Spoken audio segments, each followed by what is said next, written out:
Good evening everyone. Welcome है आप सभी का आपके अपने YouTube channel the EGP classes पर। और आज फिर से एक नेक्स्ट क्लास जो बहुत ही इम्पोर्टेंट वर्ड्स को लेकर के हम बना रहे हैं, और ये हमारी तीसरी क्लास है पार्ट्स ऑफ स्पीच को लेकर के कि आप किस तरह से आइडेंटिफाई करते हैं और वो एक ही वर्ड जो है वो किस तरह से अलग अलग सेंटेंस के अंदर अलग अलग पार्ट्स ऑफ स्पीच का काम करता है।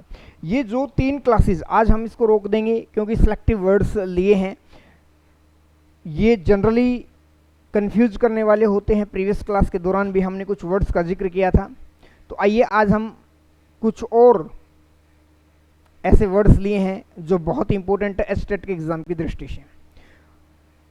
सभी से रिक्वेस्ट है कि जो भी क्लास को देख रहा है प्लीज़ फीडबैक ज़रूर दें, लाइक कमेंट, और जो न्यू हैं जो पहली बार चैनल पर आ रहे हैं वो सब्सक्राइब करें।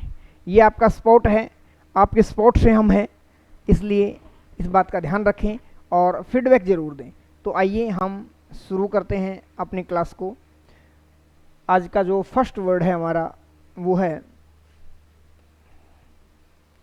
सिंस।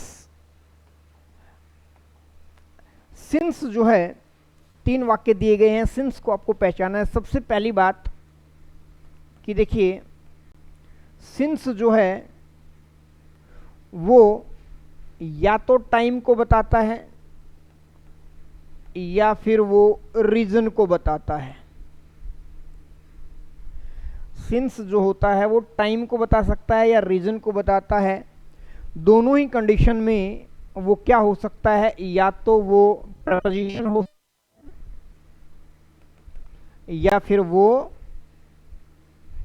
कंजंक्शन हो सकता है। आइए देखते हैं सेंटेंस क्या कहता है।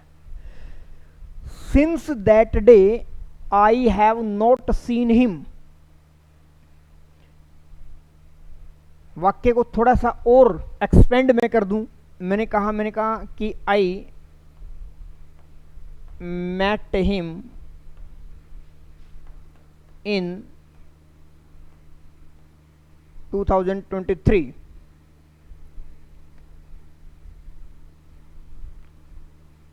I have not met him since then. या यहां पर मैं टाइम मेंशन कर सकता हूं सिंस। तो अब यहां पर सबसे पहले मुझे ये बताइए कि उसने ये कहा है दैट डे, उस दिन से मैं उससे नहीं मिला हूं। कोई भी दिन हो, ये मैंने आपको एक्सपेंड करके समझाया है। तो ये जो दिन आ गया है उस समय से या 2023 से, उस दिन से, उस साल से, कुछ भी हो सकता है। तो सबसे पहले मुझे ये बताइए ये जो सिंस है ये टाइम को बता रहा है या रीजन को बता रहा है? क्या यहां पर किसी प्रकार के कोई भी कॉज की बात की गई है, रीजन की बात की गई है? नहीं की गई है, इसलिए ये टाइम की बात है। तो मैंने कहा सिंस या तो टाइम को बता सकता है या रीजन को, दोनों चीजों को बता सकता है। अब यहां पर बात की गई है सबसे पहली बात तो कि ये टाइम की बात कर रहा है। एक बात हमारी क्लियर। अब दूसरी बात है कि या तो ये प्रपोजिशन हो सकता है या कंजंक्शन हो सकता है। तो यहां पर देखिए ये सिंस दैट डे, ये डे अपने आप में एक नाउन वर्ड है। नाउन है इसलिए ये वर्ड इसके साथ यानी कि डिटरमिनर के रूप में काम कर रहा है, और नाउन के साथ आकर के ये जो वर्ड है ये काम कर रहा है दोस्तों प्रपोजिशन का। ठीक है, तो फर्स्ट सेंटेंस के अंदर सिंस जो है वो क्या काम कर रहा है? प्रपोजिशन का काम कर रहा है। अगला देखते हैं। अगला मैंने कहा है since it is raining we should stay inside. We should stay inside, हमें घर पर रुकना चाहिए। क्यों? क्योंकि इट्स रेनिंग, बारिश हो रही है। तो अब बताइए कि सिंस जो है वो टाइम को बता रहा है या रीजन को बता रहा है? अब आप कहोगे सर कि घर पर रुकने का रीजन मेंशन किया गया है कि घर पर क्यों रुकना चाहिए, क्योंकि बारिश हो रही है, इसलिए यहां पर ये रीजन को बता रहा है। और रीजन को बता रहा है, मैंने कहा या तो ये टाइम को बताएगा या रीजन को बताएगा, और दोनों ही कंडीशन के अंदर प्रपोजिशन हो सकती है, कंजंक्शन हो सकता है। अब बात करते हैं कि क्या ये, देखिए ऐसे सेंटेंसेस दोनों ही हमारी प्रीवियस क्लासेस के अंदर आ चुके। मैंने कहा है कि क्या हो सकता है, क्लोजेज का इंटरचेंज हो सकता है। अगर हम इसको ऐसे लिखेंगे, वी शुड स्टे इनसाइड, और इस फुल स्टॉप को यहां से हटा दें और हम लिखें सिंस इट इज रेनिंग। देखिए अगर ऐसा आपके सामने आता है तो आप बड़ी इजीली पहचान जाओगे कि सर ये अपने आप में एक क्लोज है और ये अपने आप में एक क्लोज है। इन दोनों को जोड़ने का काम सिंस कर रहा है, और सिंस है जोड़ने का काम कर रहा है, तो ये हुआ हमारा कंजंक्शन। लेकिन देखिए एग्जाम में उसने क्या, मैं पहले भी ऐसे हमारे पास वो शुरू के अंदर दे चुका है, मैंने कहा है कि क्लोजेज को इंटरचेंज कर सकते हैं, और यहाँ पर अगर ये क्लोज इधर दे दिया तो हमने देखिए कोमा लगा दिया, तो यहाँ पर जो काम कर रहा है, क्योंकि ऐसे सवाल अक्सर कंफ्यूज इसलिए करते हैं सर कंजंक्शन होगा, कंजंक्शन जोड़ने का काम करेगा, या तो वर्ड्स को या फ्रेजेज को या फिर क्लोजेज को, और जोड़ने का काम करेगा तो बीच में आएगा। ऐसे बहुत सारे सेंटेंस आ चुके हैं। तो अब आज की ये लास्ट क्लास है इस बात के ऊपर, बहुत ही सिलेक्टिव वर्ड्स हैं, इसलिए यहाँ पर ये जो काम करने वाला है सिंस यहाँ पर बच्चे काम कर रहा है, वो काम कर रहा है कंजंक्शन का। क्या काम कर रहा है? कंजंक्शन का। बात समझ आ गई होगी कि कंजंक्शन का किस तरह से काम कर रहा है। क्लियर है? अगला देखिए, ये एक है I have not seen him since. अब ये देखिए यही तो बात यहां थी कि आई have not seen him since that day. अब उसने यहीं पर आगे दे दिया इस बात को, ये यहां पर भी आ सकता था। तो अब यहां पर बात आती है कि वो अगर अकेला, मान लो सेंस तो यही आ रही है, लेकिन इसके साथ उसने क्या नहीं दिया, कोई भी टाइम बताने वाला वर्ड नहीं दिया। आई have not seen him since, मैंने उसे तब से नहीं देखा है। ठीक है ना? तो अब बात आती है कि इसके साथ अगर कोई भी वर्ड रहता टाइम को बताने वाला, जैसे हमने कहा सिंस दैट डे है, तब यहां पर हमारा नाउन है, लेकिन यहां पर तो कोई नाउन नहीं है, और नाउन नहीं है तो प्रपोजिशन तो नहीं हो सकती, तो यहां पर कंफ्यूज करेगा आपको। अगर सिंस दैट डे आ गया तो ये प्रपोजिशन है, कोई दिक्कत नहीं है, लेकिन अकेला अगर सिंस आ गया तो दोस्तों ये बनेगी एडवर्ब। क्या होगी? एडवर्ब।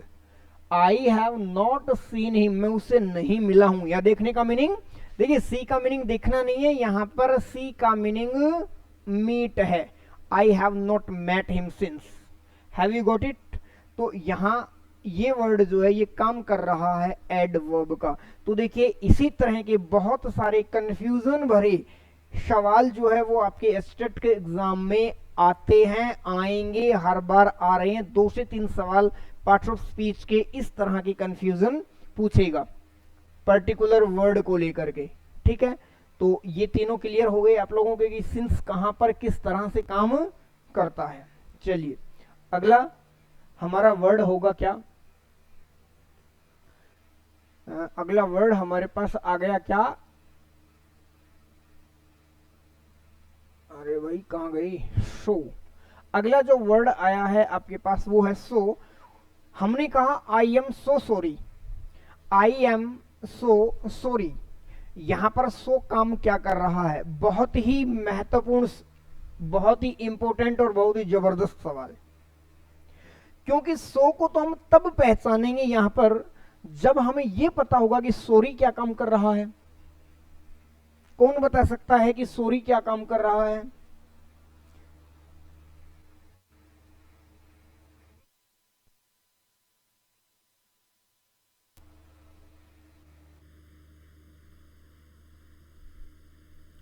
सॉरी जो है वो क्या है?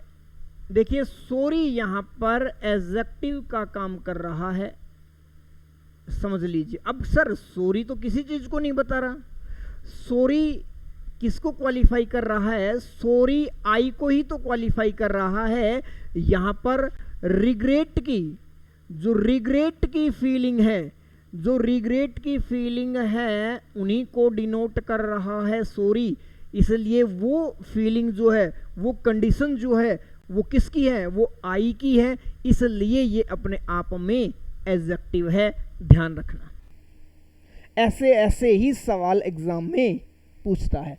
अब सॉरी जब एडजेक्टिव है तो इसी को तो क्वालिफाई कर रहा है सो, और एडजेक्टिव को क्वालिफाई कौन करता है, एडजेक्टिव को क्वालिफाई एडवर्ब करती है दोस्तों।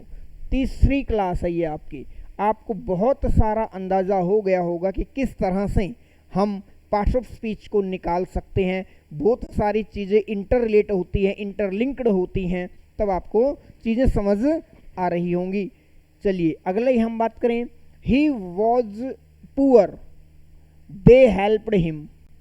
ही वॉज पुअर, वो पुअर है इसलिए उन्होंने उसकी हेल्प की। एक ये क्लोज है, एक ये क्लोज है, दोनों को जोड़ने का काम कौन कर रहा है, सो कर रहा है, इसलिए सो अपने आप में यहां पर बच्चे क्या हुआ, कंजंक्शन है।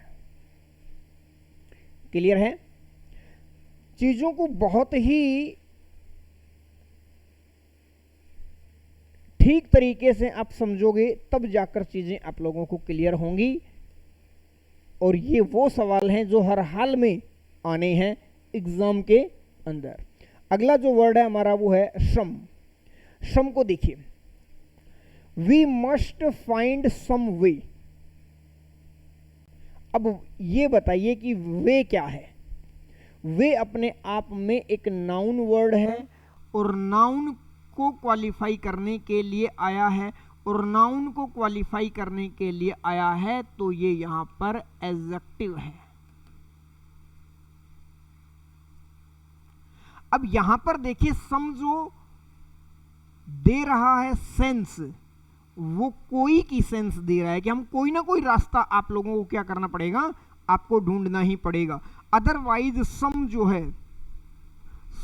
है वो प्लूरल काउंटेबल नाउन के साथ आता है जनरली, या फिर सम अनकाउंटेबल नाउन के साथ आता है।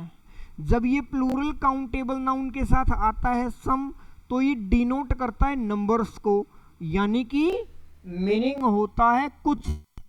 लेकिन प्लूरल काउंटेबल नाउन के साथ आने के लिए, जैसे मैंने कहा सम बॉयज, तो ये प्लूरल काउंटेबल नाउन है, सम आया हुआ है, इसलिए क्या, कुछ लड़के, यानी कि नंबर को डिनोट कर रहा है। जब ये सिंगुलर अनकाउंटेबल के साथ आता है तो भी इसका मीनिंग तो रहता है कुछ, लेकिन तब ये किसको डिनोट करता है, तब ये क्वांटिटी को डिनोट करता है, यानी कि मात्रा को डिनोट करता है। ठीक है, जैसे मैं कहूं सम वाटर। लेकिन देखिए जब ये सिंगुलर काउंटेबल नाउन के साथ आ रहा है तो इसका मीनिंग जो निकल रहा है वो निकल रहा है कोई ना कोई। वो कह रहा है वी मस्ट फाइंड सम वे, कोई ना कोई तो रास्ता आपको निकालना होगा। Is it okay? तो ये अपने आप में नाउन को क्वालिफाई करने वाला सम है, इसलिए ये यहां पर एडजेक्टिव का काम कर रहा है। अगला है सम से one thing and others another. अब कुछ लोग जो हैं, ये सम किसके लिए आया है, ये कुछ लोगों के लिए आया है, इसलिए भाई कुछ लोग तो कहते हैं एक, दूसरे कहते हैं कोई दूसरी बात। जैसे एक कुछ कहता है, एक कुछ कहता है, एक कुछ कहता है, यानी कि एक ग्रुप बन गया वो कुछ और कहता है, एक दूसरा ग्रुप बन गया लोगों का वो कुछ और कहता है, किसी भी एक पॉइंट को लेकर के। तो यहां पर जब सम है सब्जेक्ट की जगह पर आ रहा है, ये अपने आप में वर्ब है, तो यहां पर जो सम है वो क्या है दोस्तों, यहां पर जो सम है ये है pronoun. Have you got it? अगला सम 30 चीफ्स वर प्रेजेंट। अब यहां बड़ा ही इंटरेस्टिंग सवाल है। देखिए अगर हम इसको ऐसा तो कह देते, इस 30 को हम हटा दें और फिर कहें सम चीफ्स वर प्रेजेंट, तब तो ये अपने आप में क्या हुआ, बहुत ही जबरदस्त सवाल है, ध्यान रखो। चीफ्स है तो इसको क्वालिफाई करने वाला अगर हम इसको बना दें तो अभी अभी मैंने कहा है कि सम प्लूरल काउंटेबल नाउन के साथ आता है, और सम प्लूरल काउंटेबल नाउन के साथ आता तो ये अपने आप में एडजेक्टिव होता जो नंबर्स को डिनोट करता। लेकिन यहाँ पर इस नंबर को, इस नाउन को डिनोट करने के लिए उसने पहले एक वर्ड लगा दिया 30 जो एडजेक्टिव ऑफ नंबर यानी कि न्यूमरल का काम कर रहा है।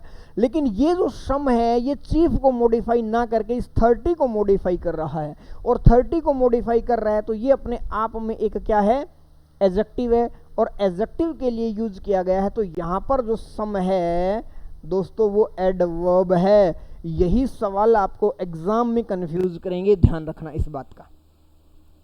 इसीलिए मैंने जो ये तैयार आप लोगों के लिए सिलेक्टेड वर्ड्स किए हैं ये बहुत अच्छे से आप लोगों को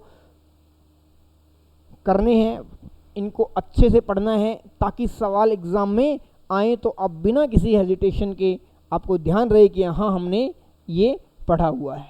ठीक है, चलिए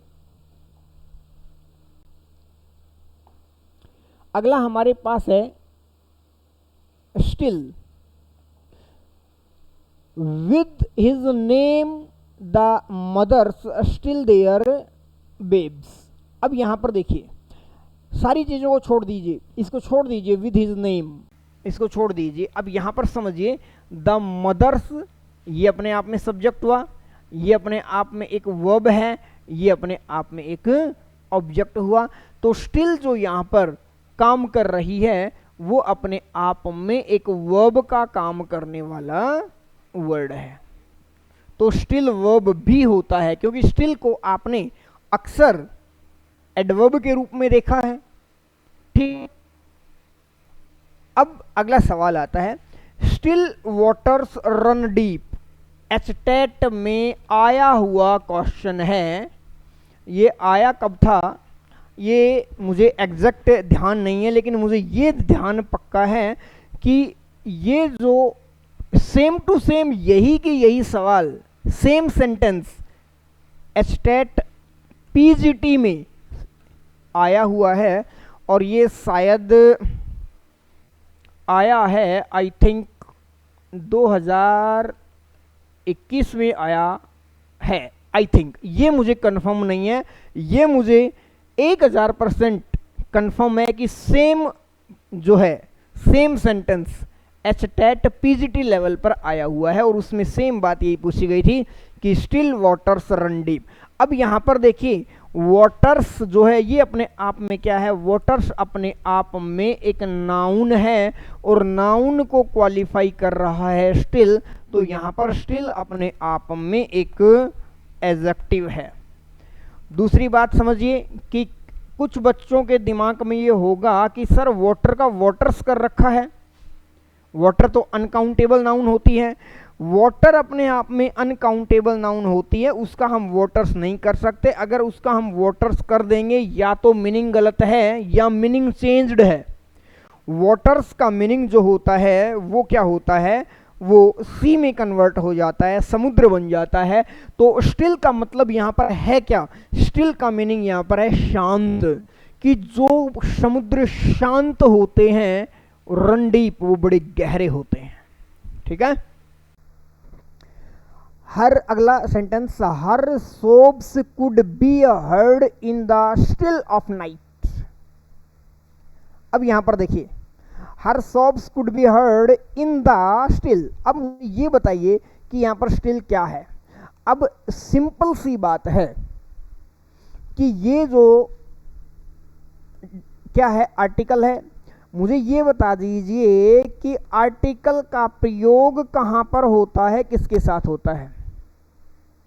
मैंने कहा ना इंटरलिंक होती हैं चीजें, बहुत सारे तरीके होते हैं कि आप बड़ी आसानी से चीजों को पहचान सकते हो।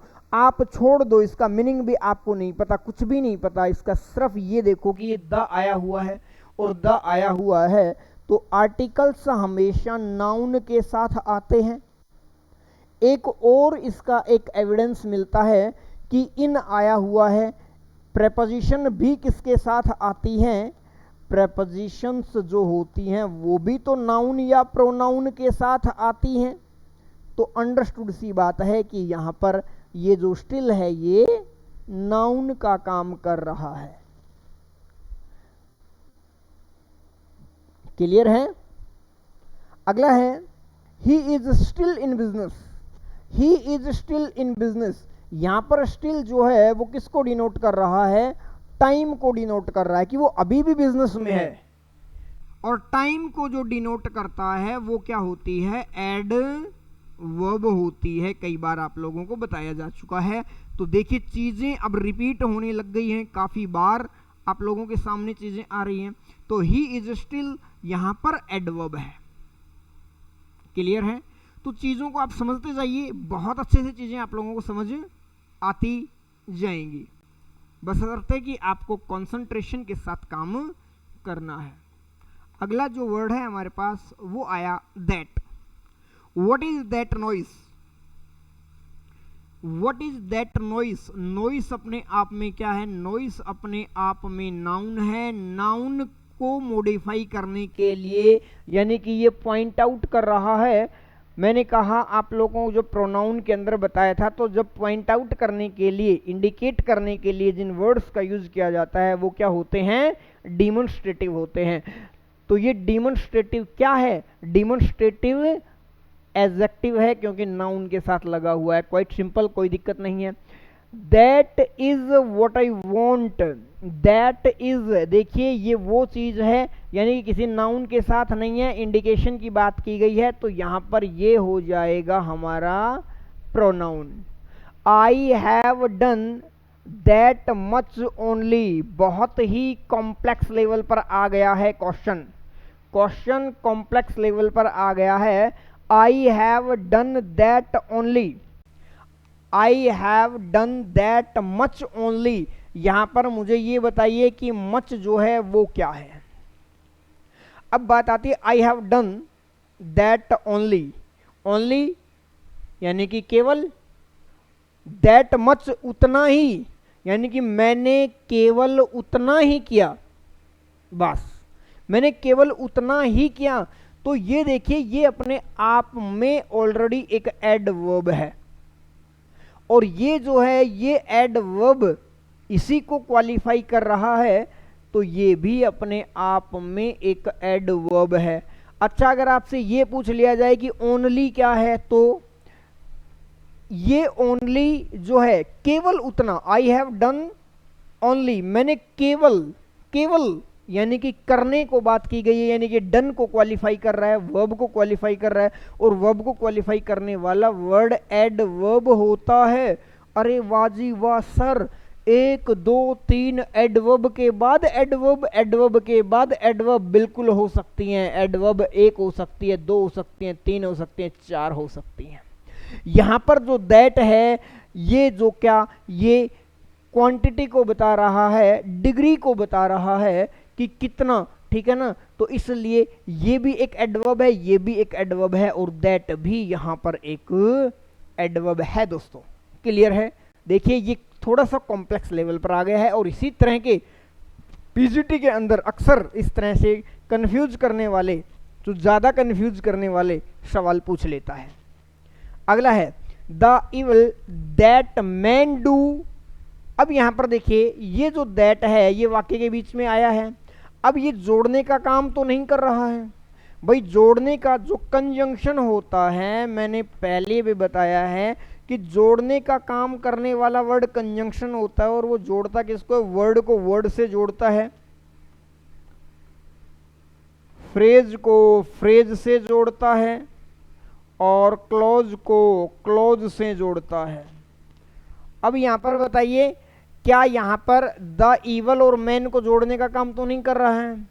फ्रेज कोई है ही नहीं, तो इट मीन्स कंजंक्शन नहीं है। The evil that man do, कि जो गलती इंसान करते हैं, मैन करते हैं, लिव्स आफ्टर देम, वो हमेशा उनके साथ रहती है। अब ये जो दैट आया है ये इस ईवल के लिए आया है, और जब ये इस ईवल के लिए आया है तो इसको कहते हैं रिलेटिव, रिलेटिव प्रोनाउन। और रिलेटिव प्रोनाउन को अच्छे से आप लोगों को बताया गया था कि रिलेटिव प्रोनाउन हमेशा अपने से पहले आने वाले नाउन या प्रोनाउन के लिए आता है। तो अपने से पहले आने वाली इवल क्या है? इवल अपने आप में नाउन है, इस नाउन के लिए ये दैट आया है, इसलिए ये रिलेटिव प्रोनाउन है। क्लियर है? अगला जो है वो है he lives so that he मे ईट। वो जिंदा है सो दैट ताकि, ही लिव्स वो रहता है इसीलिए, केवल ही मे ईट ताकि वो खा सके। ठीक है, तो यहां पर जो दैट है ये क्या है? हालांकि सो दैट एक साथ यूज होता है, सो दैट एक साथ यूज होता है और सो दैट जो है वो बताता है पर्पज को, लेकिन उन्होंने केवल इंडिकेट किया है दैट को, तो भी कोई दिक्कत नहीं है हमें। तो भी ये यहाँ पर काम किसका कर रहा है? क्योंकि ये एक क्लोज है, ये अपने आप में एक क्लोज जोड़ने का काम ही कर रहा है, और जोड़ने का काम कर रहा है तो ये हुआ conjunction. Have you got it? बात समझ आ रही है? छोटी छोटी चीजें हैं ये। पार्ट्स ऑफ स्पीच की जो 3 क्लास है, मैं ये कह रहा हूं इसको 2 बार 3 बार जरूर देख के जाना है।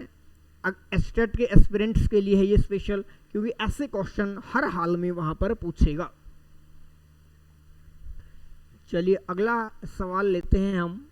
अगला क्वेश्चन है हमारा टिल का। We stayed at the beach till sunset. हम वहां पर रुके, कहां पर? बीच पर। कब तक? सनसेट तक। यानी कि ये अपने आप में क्या है? ये अपने आप में एक नाउन है, और नाउन से पहले लग रहा है, तो नाउन से पहले ये अपने आप में एक प्रेपोजिशन का काम कर रहा है, रिलेट करने का काम कर रहा है, इसलिए प्रेपोजिशन है। अगला जो क्वेश्चन है वो है do not start till I give the word. Do not start till I give the word. बताइए ये क्या है? तो क्वाइट सिंपल है।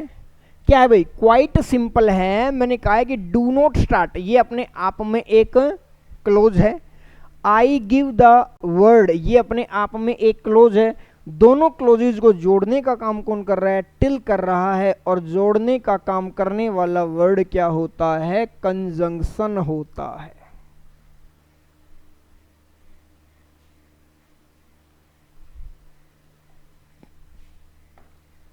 अगली हम बात करेंगे अप की। देखिए प्राइसेस आर गोइंग अप। अब देखो आग लगी हुई है ना हर चीज की प्राइसेस में। पेट्रोल है, डीजल है, सीएनजी है, पीएनजी है, ठीक है, डोमेस्टिक का हर एक चीज है। हर चीज के प्राइस क्या हो रहे हैं? हाइक हो रहे हैं। तो यहां पर उसने कहा प्राइसेस आर गोइंग अप। जो प्राइसेस हैं वो बढ़ रहे हैं, जा रहे हैं कहां? ऊपर, यानी कि इंक्रीज हो रहे हैं। तो यहां पर जो अप है ये अपने आप में इस वर्ड को क्वालिफाई कर रहा है, जाने को, कि ऊपर की तरफ बढ़ रहे हैं। और वर्ब है, और ये वर्ब को क्वालिफाई करने वाला वर्ड एडवर्ब होता है। क्या होता है? एडवर्ब होता है। अगला है let us go up the हिल। ये अपने आप में एक नाउन है।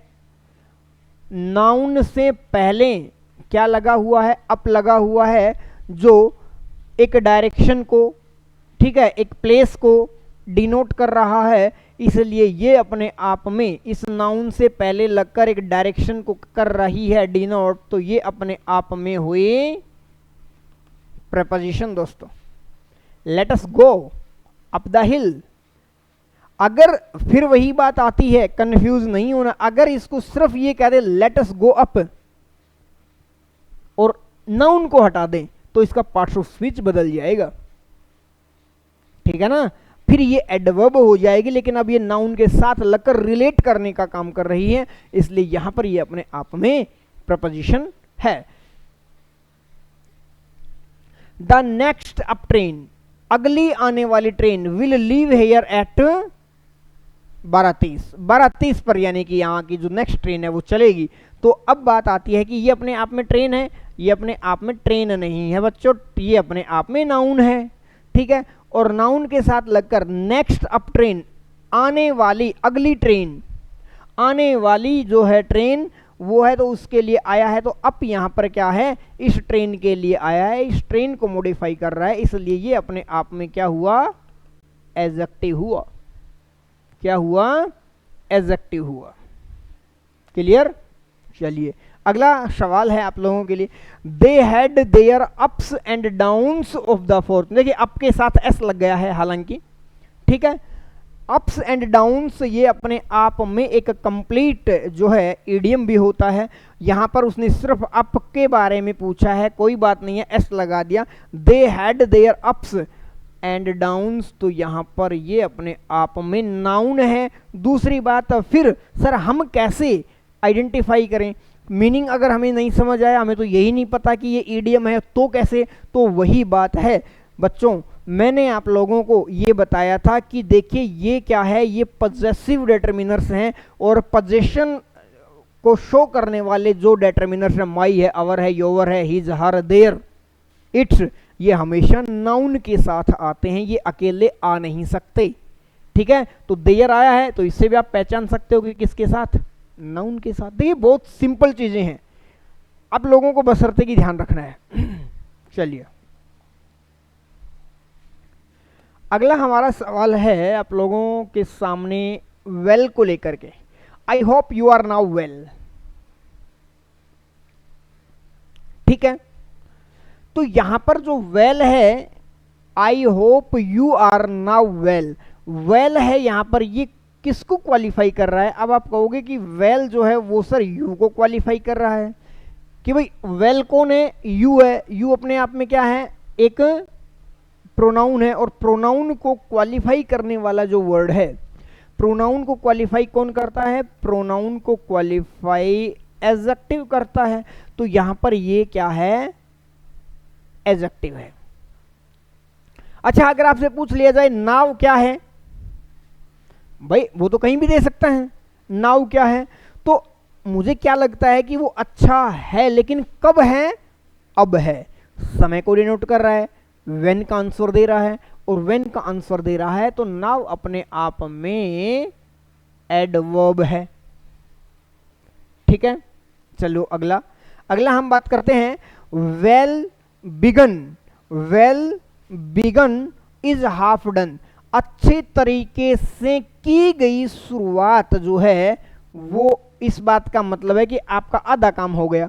तो अब बिगन अपने आप में क्या है, वेल बिगन, अच्छी तरीके से शुरुआत की गई अगर है, तो वेल बिगन, तो यहां पर ये इस बिगन को क्वालिफाई कर रहा है, वेल यहां पर इसलिए क्या हुआ, एडवर्ब हुआ। ठीक है, चलिए well who would have thought it. अब यहां पर देखिए ये अपने आप में वेल, वेल के बाद कोमा लगा हुआ है, और यहां पर साइन ऑफ इंटरोगेशन लगा हुआ है, तो इट मीन्स ये जो है ये अपने आप में फीलिंग को, कई बार ऐसा करते हैं ना, अच्छा ये कौन करेगा, है ना, तो ये अपने आप में क्या हुआ दोस्तों, इंटरजेक्शन। देखिए वेल यहां पर काम कर रहा है इंटरजेक्शन का। समझ आ रही हैं चीजें। देखिए तीनों क्लास मैं आपसे रिक्वेस्ट करता हूं कि इन तीनों क्लासेस को बहुत अच्छे से समझना है। क्लियर है, क्योंकि सवाल आने की पूरी संभावना है यहां से। क्लियर है, वेल हो गया। वोट देखिए, वोट को भी देख लेते हैं। What evidence have you got, what evidence, evidence अपने आप में एक नाउन वर्ड है, नाउन के साथ वट लगाया हुआ है, इट मीन्स ये क्या है, इंटेरोगेटिव।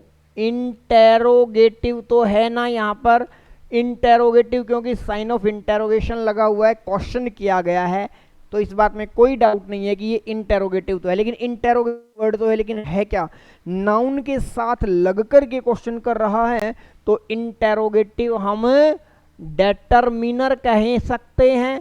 इंटेरोगेटिव डेटरमिनर क्या होते हैं, डेटरमिनर एडजेक्टिव ही होते हैं, तो ये इंटेरोगेटिव एडजेक्टिव है। क्लियर है।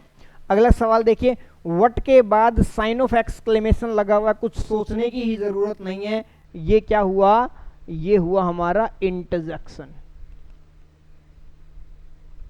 Interjection. What does he want, what does he want. अब यहां पर वट डज ही वॉन्ट, देखिए वट क्वेश्चन किया गया है इसलिए इंटेरोगेटिव वर्ड तो है ना, लेकिन इंटेरोगेटिव वर्ड है, लेकिन क्या किसी नाउन के साथ है? मैंने वट को जब भी आप लोगों को पढ़ाया था तब भी मैंने बताया था कि वट एक इंटेरोगेटिव वर्ड तो है, लेकिन वट रिलेटिव प्रोनाउन हो सकता है, वट एक प्रोनाउन हो सकता है, वट एक एडजेक्टिव हो सकता है, वट एक, ये देखिए इंटरजेक्शन भी आ गया। तो यहां पर वट जो है वो अपने आप में एक प्रोनाउन है। क्लियर है? अब बात आती है give me what you can, और एक और सेंटेंस दे दिया what happened then I do not know. ये बहुत ही थोड़ा सा फिर से कॉम्प्लेक्स करने वाला, यानी कि आपको कंफ्यूज करने वाला सवाल दिया है। Give me what you can, मुझे वो चीज दो जो भी आप दे सकते हो। तो सबसे पहले ये वाक्य के बीच में है, और वाक्य के बीच में जब होता है और वो किसी ना किसी नाउन या प्रोनाउन के लिए आता है तो उसे हम कहते हैं रिलेटिव प्रोनाउन। क्या? Relative pronoun. तो यहां पर ये रिलेटिव प्रोनाउन है। एक वाक्य और दिया गया है इसके आगे, अगर हम इसको ये लिखें कि I do not know what happened then, मैं नहीं जानता कि वहां क्या हुआ था। आई डू नॉट नो, मैं नहीं जानता, व्हाट हैपेंड देन, कि वहां पर क्या हुआ था। तो ये देखिए ये जो है ये हम, मैंने कहा ना क्या कर सकते हैं, क्लॉजेज को इंटरचेंज कर सकते हैं, तो वाक्य के बीच में आएगा ये। और व्हाट हैपेंड देन ये क्वेश्चन नहीं है कि सर यहां तो क्वेश्चन पूछ रहे हैं, नहीं, हम इसको लिखेंगे I do not know what happened then, कि मैं नहीं जानता। तो क्या नहीं जानता? जो चीज वहां पर हुई थी मैं वो नहीं जानता। तो कहीं ना कहीं ये किसके लिए आ रहा है? उस इंसिडेंट के लिए आ रहा है, जो घटना घटित हुई है उसके बारे में आ रहा है, उसी को डिनोट करने वाला आ रहा है ये, इसलिए यहां पर ये रिलेटिव प्रोनाउन है। सेम बात यहां पर है, क्योंकि इसने उस एंटीसीडेंट का जिक्र नहीं किया, यहां पर एंटीसीडेंट जो वो हिडन है। Is it okay? अगला सवाल ये हो गया। अच्छा एक ही और देखिए, what by fire and what by sword, ये थोड़ा सा कॉम्प्लेक्स है ये भी। What by fire and what by sword the whole country was laid waste. अब ये देखिए कि भाई इसको समझिए है क्या कि व्हाट बाय फायर कि कुछ आग से, व्हाट बाय स्वॉर्ड कुछ तलवार से, the whole country was laid waste. Laid waste का मतलब है कि वीरान कर दिया गया है, यानी कि पूरे के पूरे कंट्री को कुछ आग से और कुछ तलवार से वीरान कर दिया, यानी कि जैसे युद्ध की स्थिति हो रही है उस समय ये बात कही गई है। तो यहां पर देखिए व्हाट बाय फायर, तो ये अपने आप में किसको बता रहा है? ये इंटेंसिटी को बता रहा है, ये अपने आप में डिग्री को बता रहा है। ये इंटेंसीफायर का, इंटेंसीफायर की तरह ये वर्ड काम कर रहा है। और इंटेंसीफायर क्या होते हैं? इंटेंसीफायर अपने आप में एडवर्ब का ही फॉर्म होते हैं। तो यहां पर ये डिग्री को बताने वाले क्या हैं? एडवर्ब हैं। Is it okay? तो यहां पर एडवर्ब भी है वट, देखिए, क्योंकि वट को हमने तो आज तक केवल दो ही चीजें पढ़ा था कि वट या तो प्रोनाउन है या एडजेक्टिव है। आपने वट को एक इंटरजेक्शन के रूप में पढ़ा यहां पर, और यहां को वट एक नई, जो बिल्कुल नई आप लोगों के सामने हो सकता है, बहुत सारे स्टूडेंट्स के सामने, कि वट एक एडवर्ब के रूप में भी काम करने वाला वर्ड है। चलिए अगला सवाल, आते हैं अगले सवाल पर। अगला हमारा सवाल है व्हाइल को लेकर के है, और एक सबसे पहला ये जो सवाल है वो बहुत ही रूटीन में यूज होने वाला है। लेकिन सवाल जब आप लोगों के सामने आता है कि sit down and rest a while, तो यहां पर वाइल क्या है मुझे ये बताइए। इसको ऐसे भी लिखा जा सकता है रेस्ट फॉर ए वाइल, लेकिन यहां पर पूछा गया है कि वाइल क्या है। अब मुझे ये बताइए कि कॉमन क्वेश्चन है, बिल्कुल मैं बार बार कह रहा हूं कि कुछ ट्रिक भी ऐसी होती हैं, कुछ चीजें ऐसी होती हैं जो आपको उसका मीनिंग नहीं पता है फिर भी आपका सवाल सोल्व करवा देती हैं। तो मुझे ये बताइए ए क्या है? सर ए तो आर्टिकल है, और आर्टिकल कहां आता है? सर आर्टिकल तो नाउन के साथ आता है। तो आंख बंद करके आप इस चीज को देखा आपने, तो इस चीज के लिए ये अपने आप में क्या हुआ? नाउन वर्ड है। Is it okay? चलिए अगला सवाल। They while away their evenings with books and games. बहुत अच्छा सवाल। देखिए लेवल जो है, देखिए पहले दिन हमने जो आप लोगों को पार्ट्स ऑफ स्पीच के इस तरह से एक वर्ड को अलग अलग किया था, मुझे लग रहा है कि दूसरी के अंदर कुछ और लेवल हुआ है अप, और इसके अंदर और लेवल अप हुआ है, और उन लेवल अप होने के साथ साथ आपका जो नॉलेज का दायरा है वो कहीं ना कहीं बहुत अच्छे से बढ़ता जा रहा है। दे वाइल अवे, देखिए वाइल अवे का मीनिंग क्या होता है? वाइल अवे का मीनिंग टू स्पेंड होता है, यानी कि बिताना। कि दे वाइल अवे देयर इवनिंग, उन्होंने अपनी शामें जो हैं, अपनी शाम जो है बहुत कंटिन्यूटी के साथ किस में बिताई है? या तो उन्होंने बुक्स के साथ बिताई है या उन्होंने खेल में बिताई है। यानी कि जो एक बहुत ही वेल डिसिप्लिन्ड जो कैंडिडेट होता है, जो स्टूडेंट होता है, चाहे वो कोई स्कूल का स्टूडेंट हो, चाहे वो कंपटीशन एग्जाम को लेकर के है, तो वो उसके लिए ये चीज कही जा सकती है। तो यहां पर देखिए वाइल का जो काम कर रहा है, वाइल टू स्पेंड यानी कि बिताने के रूप में आ रही है, और वाइल यहां पर एक वर्ब के रूप में काम करने वाला वर्ड है। किसके रूप में काम करने वाला वर्ड है? ये वर्ब के रूप में काम करने वाला है। Is it okay? चलिए अगला है वाइल ए ग्रेट पॉइंट। ये भी अच्छा सवाल है, बहुत अच्छा सवाल है। देखिए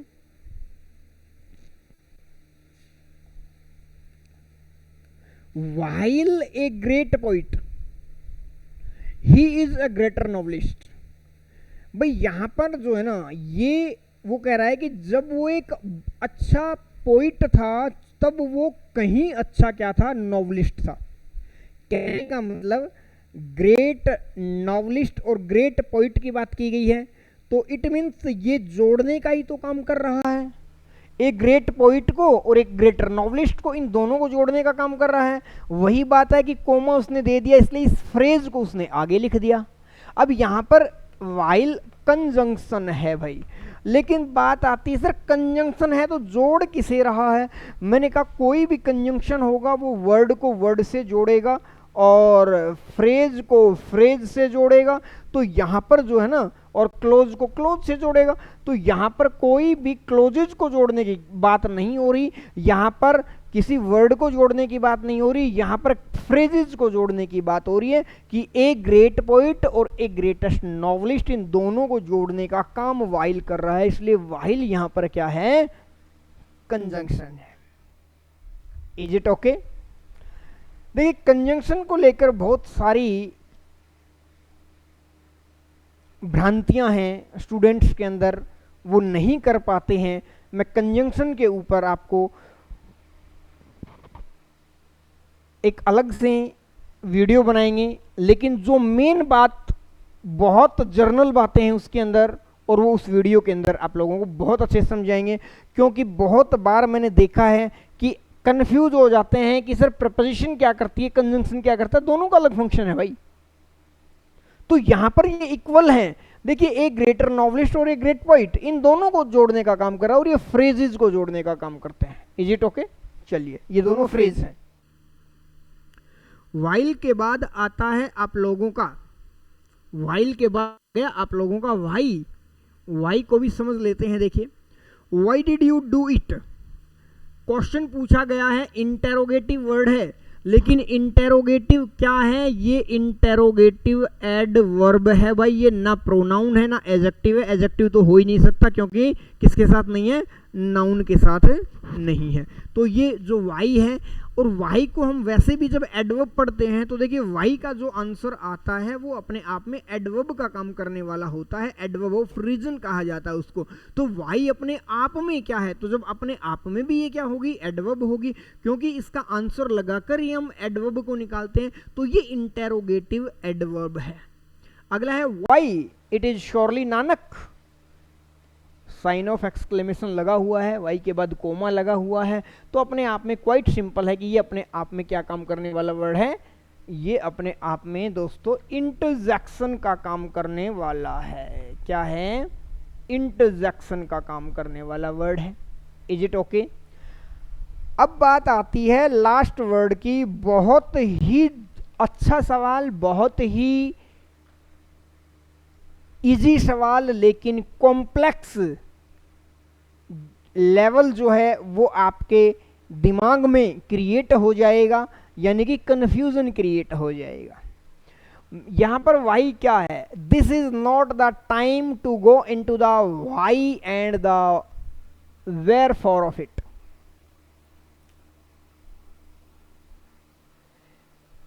वाई क्या है मैं बता रहा हूं कि ये बताइए क्या है। आ गया दिमाग में? मेरे ख्याल से अब आप बता दोगे कि सर वाई क्या है। सर द आया हुआ है, द अपने आप में एक आर्टिकल है, और आर्टिकल हमेशा किसके साथ आएगा, नाउन के साथ आएगा। तो भाई ये अपने आप में बिल्कुल नाउन है। उसने कहा है कि this is not a time, ये वो टाइम नहीं है to go into the why, कि हम इस बात में जाएं कि क्यों में जाएं, यानी कि क्यों नहीं, कि ये क्यों हुआ, कैसे हुआ, इन सब में नहीं। इसलिए यहां पर ये वाई जो है ये अपने आप में नाउन का काम करने वाला वर्ड है। तो क्या आपने देखा है कभी वाई भी नाउन का काम कर रहा है? सर हमने देखा है या नहीं देखा है? कुछ स्टूडेंट्स ने हो सकता है बहुत अच्छे से प्रैक्टिस कर रखी हो, बता दिया हो, पढ़ लिया हो, लेकिन देखिए वाई भी यहां पर नाउन का काम कर रहा है। इसीलिए कोई भी बार हम क्या पढ़ रहे हैं, देखिए हमारी 2 क्लासेस प्रैक्टिस की डायरेक्ट हुई थी एग्जाम्पल्स ऑप्शंस के साथ, उसके बाद हमने इस चीज को लिया है क्योंकि ये स्पेशल वर्ड्स हैं, वहां पर कॉमन वर्ड्स थे और यहाँ पर स्पेसिफाइड किया गया है वर्ड्स को कि किस तरह से अलग अलग यूज हो रहे होते हैं, और शायद आपको नई चीजें मिल रही होंगी। सो प्लीज कमेंट करके जरूर बताएं कि क्लास कैसी रही। यही एक आपसे एक छोटी सी गुजारिश है कि फीडबैक जरूर दें, और क्लास अच्छे लगे तो लाइक और शेयर भी कर दिया करो भाई, ठीक है। और लास्ट सवाल है ये, मेरे ख्याल से लास्ट वर्ड है ये, हाँ ये लास्ट वर्ड है यट। ये आप लोगों के लिए दिया जाता है कि यट इन दोनों ही सेंटेंसेस के अंदर क्या काम कर रहा है। जरूर जो भी व्यूअर है अपना आंसर कमेंट में जरूर छोड़ेंगे, कमेंट में ही फिर उसका आंसर बताया जाएगा। Is it okay? तो ये थी आपकी पार्ट्स ऑफ स्पीच को लेकर के क्लास। कल की जो हमारी नेक्स्ट क्लास होगी वो किस चीज़ के ऊपर देते हैं वो कल ही डिस्कस करेंगे, ठीक है। लेकिन आज का काम आप लोगों का यही है कि तीनों क्लासेज को एक बार दोबारा से देख लेना, ठीक है, इन तीनों क्लासेज को, और ये दोनों सवालों के आंसर आप जरूर देना। तो आज की क्लास को यहीं रोकते हैं। Thank you very much.